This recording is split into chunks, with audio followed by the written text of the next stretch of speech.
na constitutional law expert. Abogado ito bayan. Former Integrated Bar of the Philippines, Attorney Domingo Cayosa. Magandang umaga po, Attorney Cayosa.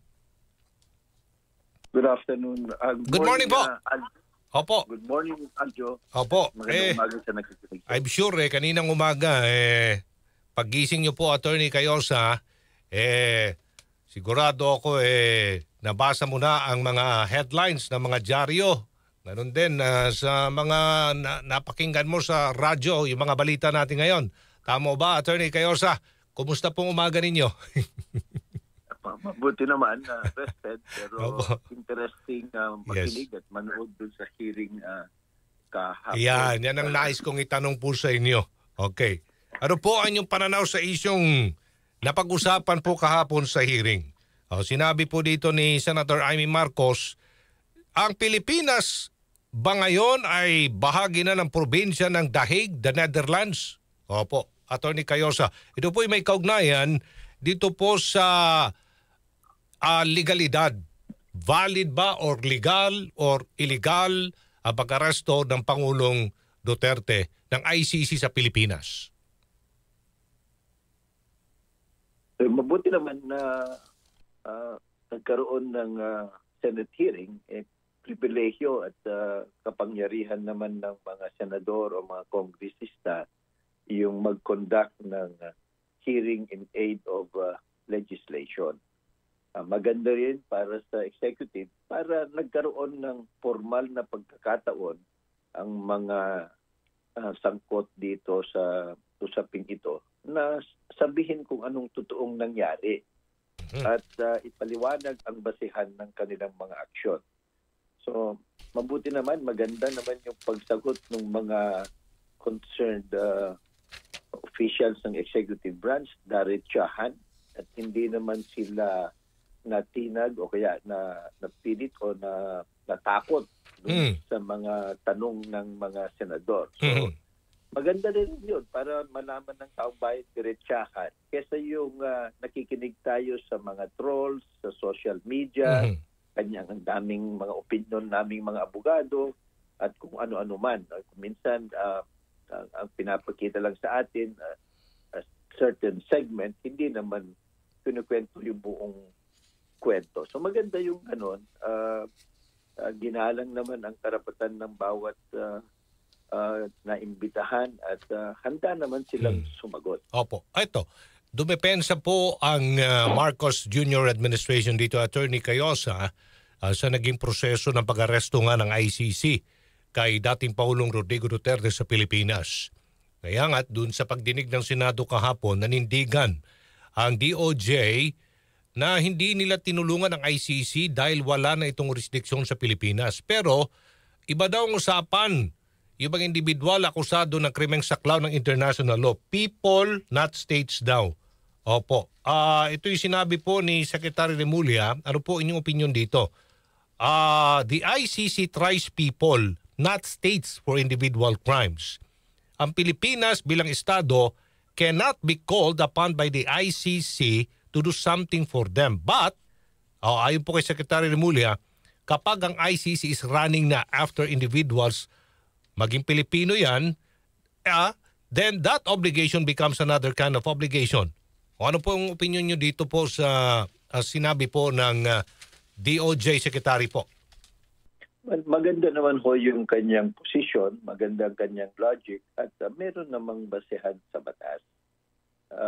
At tama naman ho yun, kahit sinong abogado o yung nakakaalam ng international law, private and public international law, meron ho namang distinction between state parties at saka yung mga individual subjects ng international law. Kasi tama naman din ho na itong usapin ng crimes against humanity, ang nasasakdal dito, hindi ho naman ang Republika ng Pilipinas o kaya ang gobyerno ng Pilipinas. Ang nasasakdal nito, individual officials or citizens of a particular country. So maganda naman yung kanyang paliwanag. Ang mahirap lang ho kasi siyempre may kanya-kanyang opinion yung nagtatanong at yung ang mga ipagkakaibang resource persons. Kaya nga importante sana, nakakalimutan natin, di hikayatin natin ang Supreme Court. Desisyonan nyo na kasi ito para meron ng tuldok. Kasi hanggang walang jurisprudence, di kanya-kanyang opinion kaming lahat o tayong lahat, di ko ba? So mas maganda sana na gano'n. Kung may pending hong petisyon no, sa Supreme Court, kapag naglabas po ng kautusan, desisyon ng Korte Suprema dito, kikilalanin ba yan ng ICC, attorney? Well, not necessarily kasi yung ICC meron na silang sariling jurisdiction. Hindi ho naman sila sakop ng Republika ng Pilipinas. Walang control ang gobyerno ng Pilipinas kung anumang sangay ng gobyerno ng Pilipinas, judiciary man yan, legislative or executive branch. Doon sa ICC, we have to remember it is an international court with its own mandate and with its own authority na kinikilala ng buong mundo, halos buong mundo, 125 countries, pati nga yung mga bansa kagaya ng US, Iran, USSR, yung Russia o China, hindi kinikilala, hindi sila signatory sa ICC, pero as members of the Security Council, nagre-refer sila dyan ng kaso. So, kinikilala pa rin nila ang poder at kapangyarihan niya. So, wala ho tayong magagawa dyan. We cannot, the Supreme Court, the President or the Senators or the Congressman cannot command or influence the ICC. Okay. Aminado po ngayon si VP Sara Duterte na posibleng hindi na makakabalik talaga ng Pilipinas si dating Pangulong Rody Duterte na naharap ngayon sa reklamong crimes against humanity sa ICC. So sabi po niya wala ring saysay kung maging emosyonal ngayon siya, maging ang kanyang pamilya, mga supporters ng Duterte family sa nangyayari na dito po sa dating Pangulo. Posible bang hindi na makakabalik talaga ng Pilipinas si dating Pangulong Duterte? Attorney? Well, assessment ho yun ni VP Sara. Abogado naman siya. Nakipag-usap naman na siya sa mga foreign lawyers at magagaling at mamahaling lawyers ng dating Pangulo. Nakapag-confer na rin siya sa mga Pilipinong abogado nila. Yun ang kanyang assessment. So, it's a possibility. Pwede pa rin ho naman silang mali ho ninyo ma-acquit. Di ba? Ibabalik niya sa Pilipinas. Pangalawa, pwede naman silang humingi ng provisional liberty. Pero medyo malabo lang ho yun dahil nga dito sa pangyayari. So hindi rin nakakatulong yung mga rallies dito, mga pag-aalsa o yung mga pagpupolitika. Kasi instead of convincing the court na kung bibigyan siya ng temporary liberty habang dinidinig ang kaso, ibabalik siya doon. The more na ginagawa ng mga taga-suporta sa Pilipinas, yung ginagawa nila sa social media at saka dito, baka hindi naman niniwala ang korte na pag yan, pinakawalan mo, babalik siya pagdating ng hearing. So, hindi nakakatulong sa kanila yun. So, practical lang naman yung view ni VP Sara. Okay. And this has been our suggestion mula noon na since nandun na ang jurisdiction, hawak na nila ang katawan ng dating Pangulo, ang focus should be to a proper and strong defense.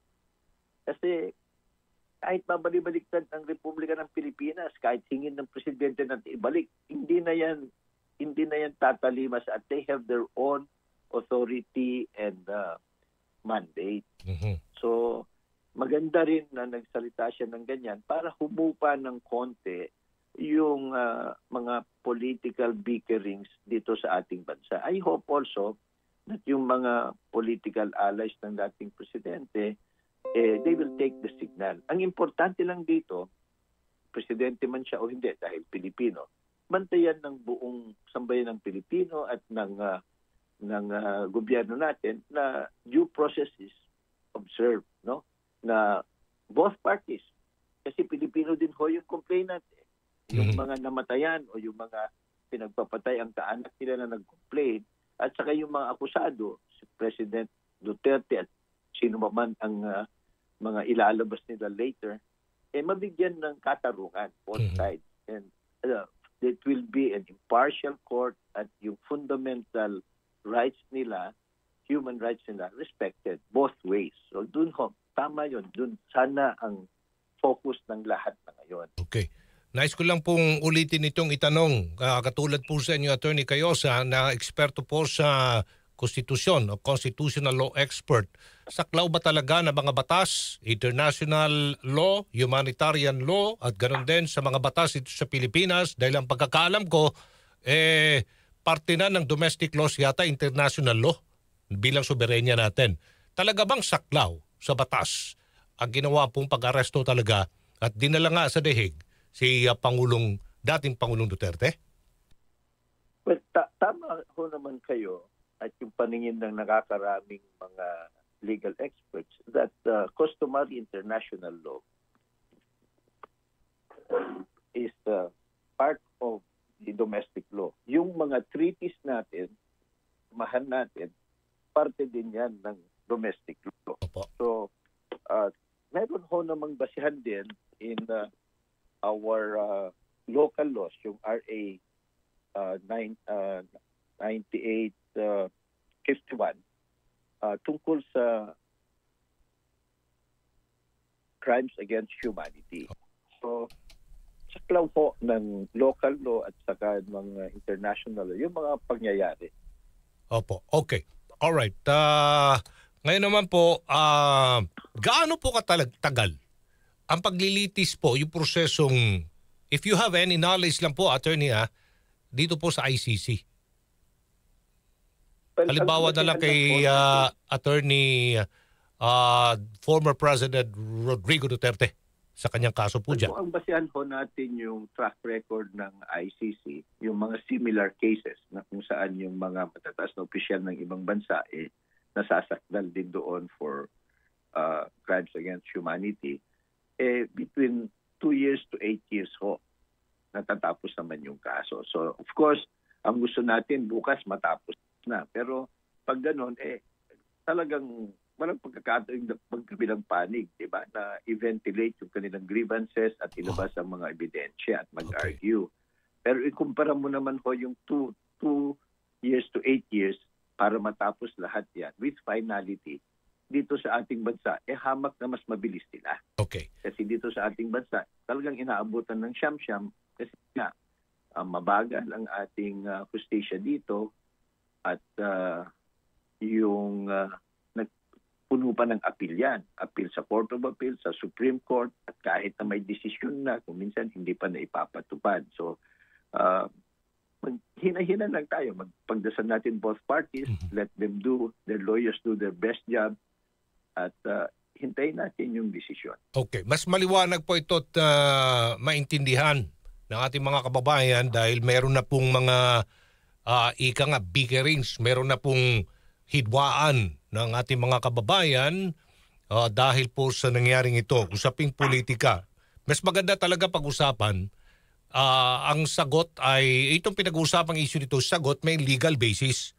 Opo. Kasi sinabi po dito ni VP Sara sa Senate hearing via teleconference, Attorney, na pagbuwag daw sa political opposition talagang layunin ng pagdakip umano sa kanyang ama. Oho. Kaya siya mag-isa ngayon na gumagawa ng paraan para mapawi sa bansa ang dating Pangulo. Opo. Ano po masasabi ninyo? Kung pag-usapan natin yung legal basis dito po sa isyong ito? Naintindihan natin yung sentimento ng isang anak at yung point of view ng isang politiko na kagaya niya. So, yung mga pangyayari, siyempre, bibigyan niya ng emotional or political meaning. Okay. Diba? Kaya lang, pagdating ho kasi sa mga kaso, ang focus lang ng korte at yung mga abogado dapat, kung ano ho ba yung totoo at ano yung batas at merong magmananagot. Kasi malinaw naman ho na napakaraming natukhang na EJK.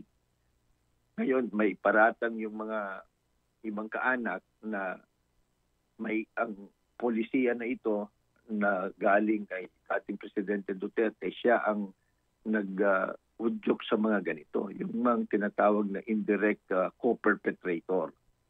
yun ho yung charge by murder. Kasi murder ho naman kung yung isang suspect, huliin mo at barilin mo na lang, hindi mo kinakasuhan, hindi mo binibigyan ng pagkakataong pumunta sa korte. Murder yon.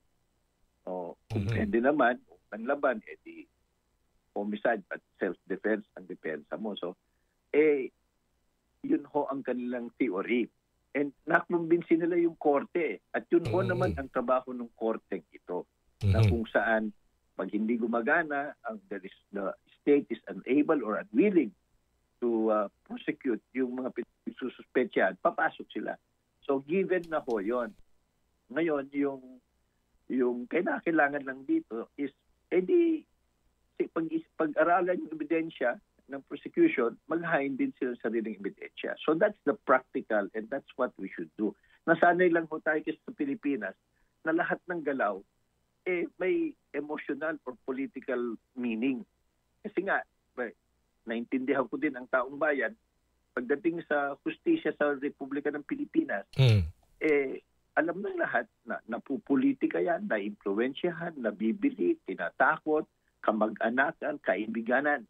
Kaya nga yung very, very weak ang ating justice system kasi puno ng ganyan. Sa ibang bansa, lalong na lang sa ICC, walang ganun. Titignan lang nila ano bang nangyari dito. At may batas ba na nalabag at sino bang mananagot. Ganun lang kasimple sa kanila. So it would be good if everybody focuses on that. Iginit din muli ni VP Sara Attorney na walang warrant of arrest ang sumusuporta sa pag-aresto kay dating Pangulong Duterte at hindi daw nasunod. Meron siyang ni-raise na artikulo, batas ito, Article 59, Rome Statute na dapat dinala muna sa korte ng Pilipinas si dating Pangulong Rody Duterte bago dalhin sa The Hague. Well, una, yun nga ho ang nakakalungkot. Kasi madali hong, lalo na kung mga matatas kayong opisyal o naniniwalaan ng marami, ingat lang sa sinasabi. Kasi nga, hindi rin maganda yung magsabi ng fake news. Kasi nga, ang totoo naman, merong warrant of arrest. Mahaba nga, 15 pages At sa totoo lang, habang nagdidebate pa sila sa Villamor Aves, kaming mga abogado, meron na kaming kopya ng warrant of arrest. Nasa internet na. Nabasa na namin. So, meron hong warrant of arrest. So, unfortunately, yung mga ganyan na inaccuracies, nakakatulong dun sa sama ng loob ng ibang sektor ng ating lipunan. So, pangalawa, karapatan naman nilang questionin yung warrant of arrest at yung proseso. Pero unfortunately lang yung sinasite nila. Di ba ang sabi nila, wala tayong pananagutan, wala tayong jurisdiction sa ICC. Kasi nga, 6 years ago, umalis na tayo sa ICC. Pero ngayon na naman, kumalas tayo sa Rome Statute. After 6 years, biglang sasabihin, oy, merong Article 58 yan na dapat pag inaresto yan, dalhin sa local courts. Hindi na nga applicable yung article na yan kasi nga wala na tayo sa Rome Statute. Pangalawa, meron din ho tayo kasing local law, yung RA 9851, na kung saan binibigyan ng option ang gobyerno kung merong isang Pilipino na may kaso iniimbestigahan sa International Tribunal o dito sa atin, ang option ng gobyerno, either dito sa atin siya imbestigahan o ipaubaya mo na lang doon. At anong option nila? Either i-extradite or surrender. Ang extradition is kung ang humihingi sa kanya isang bansa, the extradition yun. Sa batas natin, dadaan sa korte. Yung surrender, wala hong requirement na pag nagdesisyon ng gobyerno, i-surrender, i-surrender dalhin doon. Yun ho nangyari. So, naintindihan natin yan at maganda na tinatalakay ninyo para maipaliwanag. Mahirap man intindihin ng taong bayan because of mga sentimiento and political partisanship. Mahalaga pa rin na yung ano ba talaga estado ng batas at ano ba talaga ang totoo ang manaman kasi mahirap po ma-mislead ang taong bayan. Sinabi niyo po may dalawang opsyon. Bakit hindi pinili ng Pilipinas ito pong extradition?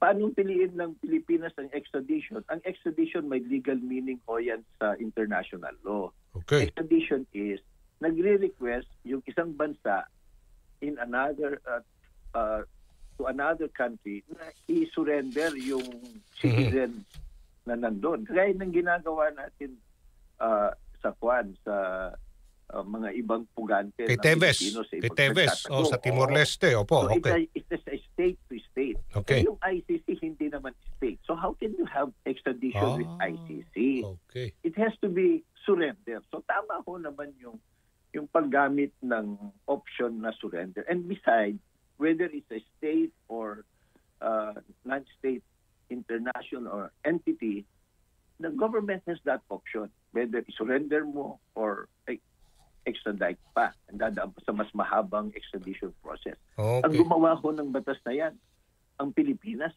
hindi iba. At hindi ho gawa yan ngayon. 2009, nandiyan na ho yung batas. Kongreso ang gumawa niyan. Okay. Sige, isa-segue ko lang, attorney ha. Kasi meron tayong extradition case na pinipurso naman dito kay dating Congressman Teves. Opo. So, pero state to state na ito, di ba? Sa Timor-Leste. Pero nangyari kasi, parang tinanggihan din ng Timor-Leste ang pakiusap na ito ng Pilipinas. Opo. Parang kinukumpara nila eh. Ano ba nangyayari sa bansa natin? Si dating Pangulong Duterte, syempre, nasunod yung batas. Hindi pwede extradition. Pero kay Teves, mukhang saya-saya ni Teves ngayon sa Timor-Leste po. Opo. Opo, anong reaksyon niyo? Well, accurate yan po. Sa totoo lang, pinagbigyan yung ating request. At ang nakakalam kasi ito, DOJ silang kausap. Opo. By state to state. Kung titingnan ho natin latest pronouncement ng DOJ, they are frustrated kasi pinagbigyan niya, may pasihan naman yung extradition. Kaya lang, mukhang ang tingin ng ating DOJ, gobyerno, kausap, mukhang may corruption din doon eh. Ganun ba? May epekto din ang pera, may epekto din influensya. Kaya siguro pumunta doon si Teves, no? Sa tingin niyo? Tingnan ho ang nangyayari. Ang pipiliin ng pugante, pagtataguan, yung mga countries na sa tingin nila pwede nilang i-dribble yan. Pwede nilang Kaya hindi yan pupunta doon sa mga countries na strictly rule of law. Kasi hindi ka magtatagal doon. So, yan ho ang realidad. Of course, we don't know firsthand. Nagbabase lang ho tayo doon sa sinasabi ng DOJ, which is logical naman kasi sila ho yung kausap eh. Sila ho yung nagsasubmit ng mga dokumento at mga argumento doon. Matalino din to si Teves, ano? Oo. At napunta siya dyan sa third world country, tama ba? Timor-Leste. Ibang usapin kapag nandun ka sa ICC, dahig sa the Netherlands. O iba ho doon, stricto. Yun nga ho. Yun sana makita ng ating mga kababayan. Hindi sa pinapaboran natin ng ICC, pero objectively kaming abogado, nakikita ho naman namin ang track record ng mga international institutions. At nakita rin naman natin, tignan ho ninyo kung sila mag-conduct ng hearing. Ang easy, di ba? Opo. Walang grandstanding, walang hindi pinagbibigyan yung mga delaying tactics. They are direct to the point. Di ho ba? So, at tingnan ho naman natin ang trato nila ng mga detention prisoners. Maayos. Di ho ba? So, doon pa lang makita natin ang pagkakaiba na kaya there's a disconnect between the sentimento at reaction ng ating kababayan dun sa nangyayari doon. Kasi siyempre dito, pag alam natin, pag na-aresto, matotorture na yan. Di ba? Pwedeng gipitin yan, baka patayin sa loob. Ganun siguro ang pumupunta sa isipan ng ating mga kababayan. Siyempre, yung mga gustong magpa-rise up sa kanila, medyo ganun ang gustong ipalabas. Pero mabuti nga, in public, dito nga sa atin, hindi publicize sa kanila. Lahat ng mundo pwedeng manood. So makikita mo kung nanggagago o kaya may kinikilingan yung mga kweso. Hindi ko ba maganda yung mga ganon na pangitain? Kasi you have to understand also, yung mga biktima Pilipino din yan eh. So ibig ko natin sabihin dahil dating presidente hindi na pwedeng panagutin kung sakasakaling may pananagutan. Paano naman yung mga biktima na may hirap man sila, Pilipino din sila, di ho ba? May karapatan din sila. So maganda nga yung presentation ni Secretary Boying Rimulya na alalahanin natin ito, ang nasasakdal at nagsasakdal, mga tao din, kapwa nating Pilipino. Okay. So ang ibig sabihin po Importante nito, na point of view yun. Attorney Cayosa, hayaan na lang natin na gumulong ang proseso at hustisya dito po sa akusado dating Pangulong Rodrigo Duterte dahil he remains innocent, ika nga, until proven guilty ng ICC. Tama ho. At pati ho yung mga generation na jurisdiction, bail, mga provisional remedies of freezing of assets, tatalakayin naman yan dun sa hearing proper. So, not everything is given up, kumbaga. Nakakalungkot lang na habang gumugulo yun ng maayos, dito tayo nag-aaway sa Pilipinas. Pero maganda rin. Yan, mga hearing, kanya-kanyang opinion. That's part of democratic exchange of opinions. Wag lang sana yung fake news. Wag lang sana tayong maglabas ng mga hindi naman totoo na yan yung walang warrant of arrest. Meron po naman yung yan. In fairness naman dun sa mga nag-serve kasi sila ngayon ang crucify. Pati nga ho yung sa hearing merong isang senador na ginigiit kay General Torre na dapat daw in-explain niya ang elements of the crime. Wala ko namang ganong obligasyon yung mag-aaresto kasi kapulisan ito kahit sa ating bansa. Sasabihin lang sa iyo kung ano yung kaso mo at sino nag-issue ng warrant of arrest. Yun. Biglang pinagtatanong yung general ng anong ba elements of the crime, yung crimes against humanity. In-explain mo ba ito? Hindi ho kinakailangan yun. Wala ho sa ating rules of court yun. Wala ho sa batas yun. So mga ganun na maganda rin na naka-dress out yan para nakikita natin saan ba nanggagaling ang bawat isa. At kung sakali man may pagkukulang ng ating batas o may nagkasala sa mga alagad ng batas, di Opo. Attorney? Opo. Kung gusto nila. Paano po inaalagaan ng ICC ang kanila pong mga matatawag ba natin PWD? Opo, okay. Mga akusado nakapiit po sa kanila doon. Kung ikukumpara po natin sa Pilipinas. Mas maganda na hamak po doon. Opo. Di ba, sila na mismo, yung kampo na ni Pangulong, parang it's a modest hotel. They are given what kompleto. they need. Wow, kompleto. Kompleto ho. Yung hindi ko, siyempre kung ikaw naman supporter ng dating Pangulo, alam mo yung nangyayari sa mga malalaking jail dito, di ba?